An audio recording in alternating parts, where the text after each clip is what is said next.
Hey, we are live. And today we're streaming on Facebook, LinkedIn, and YouTube. So that's pretty cool.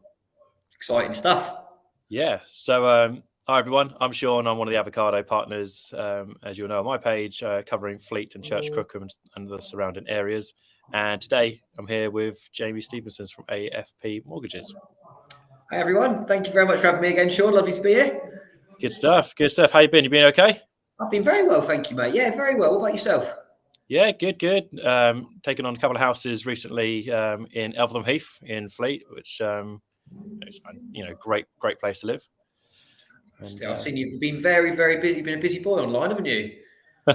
Yeah, I've got a property that's going live later on this afternoon, and I took on another one last night as well. So, the market seems to absolutely have picked up from my perspective. Seeing quite a few other properties come online across the area. So, yeah, I think I'll have to post out a bit of a market update very soon, just to give people a bit of an idea of what's going on. Yeah, brilliant, man.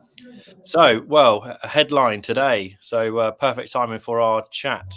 The base rate of the Bank of England has just increased. Tell us about it. It's almost like we planned it ourselves, isn't it? So the Bank of England base rate has increased to 0.75%. Which obviously will have an impact on anybody that's on a Bank of England base rate tracker. That will impact their interest rate. But a lot of questions that we get is, will it impact the other rates in the market? It's obviously going to have some sort of impact along the line, but it's not going to impact the actual fixed rates that have been secured by clients at this moment in time, because they have fixed in. It's not going to impact them, but it could potentially impact onward rates, if that makes sense. Yeah. I guess a couple of people I've certainly thought about it as soon as I saw the headline is, what about people who have got mortgage offers right now, or who have just got an agreement in principle right now? Will that change? Can people still extend mortgage offers, or is it going to change things up? So if you've got a mortgage offer, your mortgage offer from the day that it's issued is usually valid for 6 months. If that mortgage is offered, no, the product will not be affected. If the offer runs out and you want to extend the product, some banks will make you select another product, which will give you another 6 months on the offer. And obviously, if rates have increased, then yes, it can have an impact. Yeah. So I guess if someone's looking to exchange contracts and it's quite tight and their mortgage offer is about to run out, they'll be asking some questions, but they need to be in touch with the brokers, don't they, to see what's going to happen. Exactly, yeah. It's with extending offers, we're seeing it more and more because there's more new build properties. Obviously, like I mentioned, mortgage offers are usually only valid for 6 months. Some new build properties can take 9 to 12 months to build and create and develop. So we're having to constantly either resubmit another application or extend the offer. And 9 times out of 10, it is submit a new application, because the offers are only, you're not able to extend them unless you choose a new product. You're not able to extend them for that long. They don't give a lot of leeway. So it is difficult at the moment. Yeah. Yeah, it's certainly a lot of changes in the rates, which is, why we wanted to discuss it today as one of our headline subjects, really. But obviously that's just been announced today with the base rate increasing. So I thought we'd kick off with that. Yeah, I think we've seen, even before the base rate, we were seeing rates just be increased across the board, really. Obviously, some banks are still there or thereabouts. Not everybody's increasing them, but the general trend is that they are going up. We could quote some products in the morning, and by 5 o'clock that evening or 9 o'clock the next morning, they could be gone, and we've got to do it all again. It's just so volatile and crazy at the moment. I guess everything's been going up, really. Do you think that's so banks and mortgage products are experiencing inflation as well as what we see in the high street as well? With the utility, it's got to be, and there's got to be some sort of correlation between everything that's going on, the cost of living, the cost of energy prices, the cost of mortgages. It's got to be directly linked they've got to be all directly linked somehow, I would have thought. Not an economist or a politician by any stretch, but there's got to be something going on, isn't there? Yeah. I think they're predicting at the moment by the end of the second quarter this year, so mid-year, will be an 8% increase in inflation. So last year, I think it was predicted at the beginning of the year to get to 2-3%, finished over 5%. And now already we're going to go up to 8% by halfway through the year. It's pretty crazy, really. Really scary. It really is crazy and scary. I think it's just that's why it's so good just to speak to professionals like yourself. You've got a good understanding of of the market and how it's going to go. And obviously speaking to mortgage advisors, financial advisors, to make sure that you've got the funds to be able to do what you can do and what you need to do just for living at the moment. Yeah. I think well, it was a bit of a shock when energy prices have started to creep up on us. I think a lot of us have known for the last few months, but kind of put it to a side. But with April around the corner and this cap looking to increase and move to October later on in the year, is that affecting an increase in rates at all? I don't necessarily think it's increasing the rates. Like I said, everything I think is directly linked. I think it's putting not putting people off, but maybe making them a bit more skeptical about moving, because some might be first-time buyers living with parents that might pay a small portion of rent and towards the utilities, but they're not going to feel the full knock-on effect until they move out and see that increase. So not necessarily impacting the rates, but certainly impacting people's mind frames on what they're going to do. Yeah. I personally, I don't know about you, but I kind of predict that this rise in energy costs, although it might not have a direct impact right now, it will do in the future. Just like with 2014, the mortgage market review, they started assessing a lot more what they're spending on other things, childcare, that sort of stuff. So, towards the end of the year, I think, or maybe next year, people's affordability will change. Certainly, I think it depends on the increase, doesn't it? I mean, the increase is astronomical, as we've seen, and I think if it continues to rise or is going to stay at that level, then it's a significant amount of money. So yes, I think in my opinion, they would probably have to start considering it as an outgoing. I mean, they do consider it now. They usually use the National Statistics Office, dependent on the sort of area of the property and the water consumption and the electric, all that sort of stuff, to give a general understanding of what it might be for their affordability. But as you said, as it goes up, then the national statistics will go up, and therefore the underwriters and the banks' take on it will probably increase as well, which is not what we want to see, unfortunately. But we've got to just roll with the times, haven't we, and adapt and overcome. That's it. Yeah, I think with the pandemic kind of phasing out, a lot of people did have spare money and saved up and managed to put some money aside. It's probably a bit of a rebalance now, isn't it? To what we had left over, it's just going to have to be spent elsewhere for the rest of the economy to catch up. Yeah, rather than people, wanting their holidays that they were spending up for. I think it's now going on energy costs. Yeah. Well, from one pandemic to another world crisis, Russia, Ukraine. Right, it's just horrible, isn't it? It's just heartbreaking to see. I mean, I can't stop worrying about it, and I live in the UK, so God forbid, God knows what the Ukrainians, the Russian people are thinking. It's unbelievable. As you said, we've gone from one to another. I've got a huge admiration for the Ukrainians. The way that they've handled themselves and fought back, has been absolutely incredible. And I can't help but, every minute of the day, if I've got, a bit of time free, just to listen to see what's going on.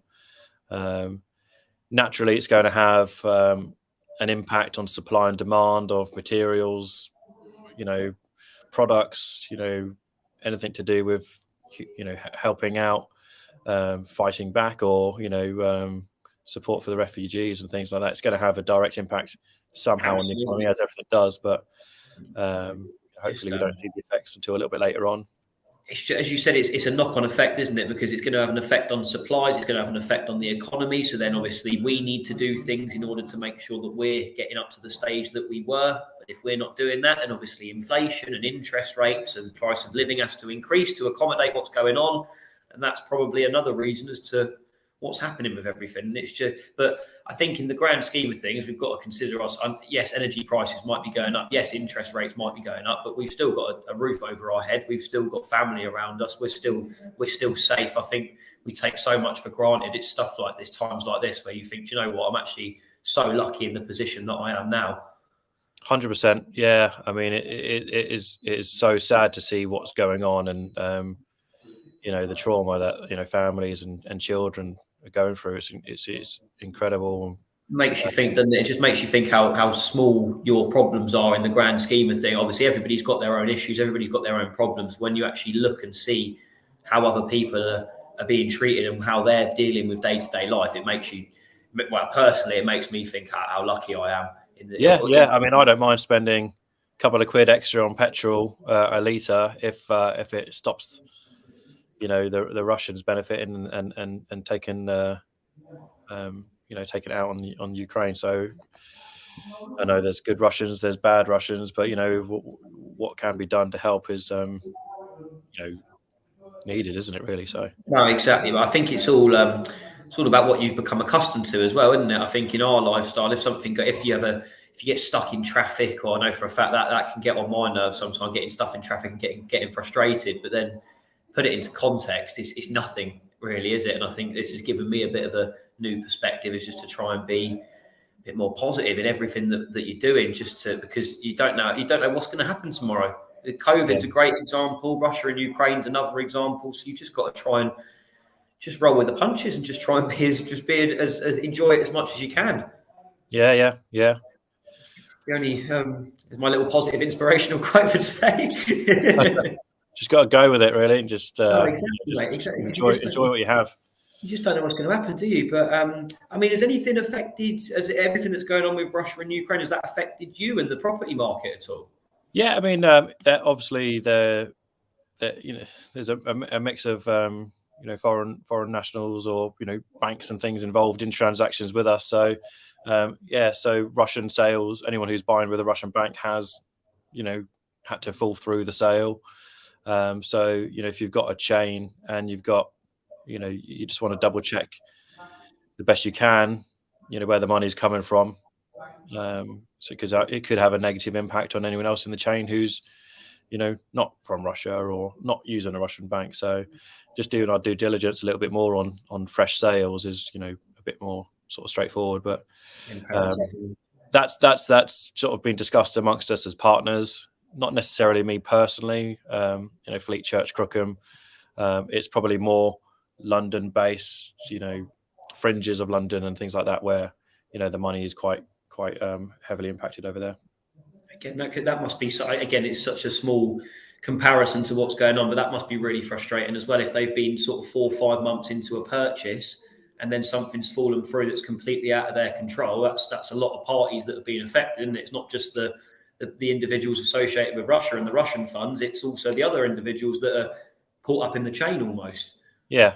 I mean, it's just obviously it would be very sad for anyone who has to break the chain, but positive thing on the flip side is that properties are still selling pretty rapidly fast. So, buyers are waiting for as long as they can for the sellers to find at the moment, because they know that prices are going up. So if they bought 6 months ago, the house has probably gone up 10, 15 grand since then. So they'll stick with it. Equally, if you've lost your buyer because of that situation, that you've got another person to replace with straight away. So it's almost benefited some people in that sense. Then if the markets kept on going up and they're buying a lower value property for now what might be worth a little bit higher. Yeah, I mean, if you're actively looking for a property now and you've been under offer for months and months and months, personally, you should have bought earlier on, because the longer you leave it to buy a property, the more likely is that someone else is going to pay a little bit more for it. Therefore, meaning you'll have to pay more than what your initial expectations were. To try and get a deal these days, or a bit of a bargain, it's not happening. Because people want to move, people want to buy. So, if you back in the day, if you wanted to, redecorate the entire house and tidy everything away perfectly for every viewing to ensure it's sold, you would do. I mean, still, human nature, you're going to do that anyway now, and you're going to try your best to. You don't actually need to. You can just crack on and get just sell like that, just instantly. Yeah. So how about yourself? How are you finding business? You've been quite busy. I've been trying to get in touch with you, and you're just flat out with applications at the moment. It's just crazy. I mean, I think we had our record month last month. We just keep having record months on top of record months on top of record months. It's just, the figures seem ridiculous. I mean, 5 years ago, if you would have told me that we would sort of submit in almost 100 mortgage applications a month, I would have told you you're insane. Now it's just the norm. We're just doing it as it just seems normal now. It's just crazy. Yeah. But it's keeping me busy. It's keeping me out of trouble. But yeah, I'm just, again, it just comes back. I think we spoke last time. I'm just so through COVID and everything. I'm again so grateful with everything that's going on that we haven't been affected. We're still busy. We've still got fantastic clients. We're still speaking to people, still having loads of new inquiries. So I'm just grateful for that. That's all I can be great. Even if I was doing one mortgage a day, I'd be grateful for that because it's better than nothing, isn't it? It's one mortgage. Yeah, of course, absolutely. Just grateful. And we've got 5 a day at the moment. Even better. Well, why not? Absolutely. You've got I saw you on the BNI group the other day. You had an award, didn't you? I did. I got my chapter member of the year. So that was really nice to receive. Yeah, you probably saw. I've had a haircut since then. I don't know if you can tell, but yeah, you saw my wig in the that was our regional director Alison. So she came down to our face-to-face meeting and presented me with that. So yeah, that was really nice. It was nice to.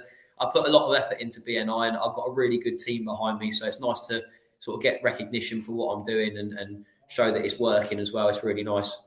Yeah. So for the people who might be watching right now, just explain what BNI is, which one you're a part of, and what the benefits are. Yeah, of course. So I'm actually the president of the BNI Fleet Elite chapter. So we're a lunchtime networking group. So BNI is I was going to say a local organisation. It's a worldwide organisation. It's for networking. So like-minded business people in a similar area to come together, have a chat, and try and find out how they can find qualifying referrals for one another. So I know you've I'll come along to one of our meetings. So obviously I'm a mortgage broker. Yourself, an estate agent, is an ideal partner for me because obviously you're accepting offers on houses.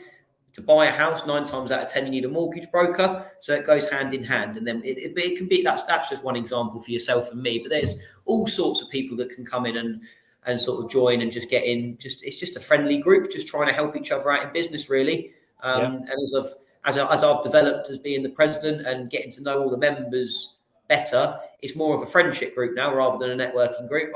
We do lots of social events. So we'll just go to the pub, go out for something to eat. We've actually got a charity virtual reality driving course coming up at the end of this month. So it's developed. It's not just business. It's not just business networking anymore. And it helps much more when you know them, when you know everyone personally, rather than just treating them as a transaction.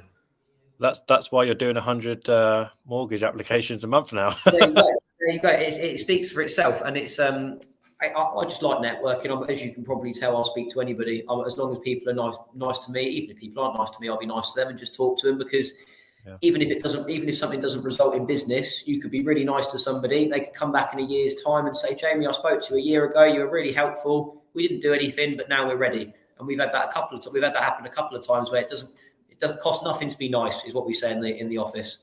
Yeah, good. Well, anyone who's watching, if you're looking for a mortgage advisor, then this guy, Jamie, is one of the nicest blokes I've met. And you can just tell that from our conversation today. So get in touch with us. Feel free to directly message us and we can pass the details on. Jamie, it's been great having you on board today. Sure, we're going to go get some lunch now. Definitely, definitely. Mate, I just want to say again, thank you so much for this opportunity. I love being able to speak to you on this platform, getting out to as many people as possible, hopefully giving some people some useful tips and a bit of inspiration and giving them a bit of a kick on the Thursday afternoon as well in the right direction. Absolutely. Good stuff. Cheers, Jamie. See you later. Thanks, mate. Take care, guys. See you later.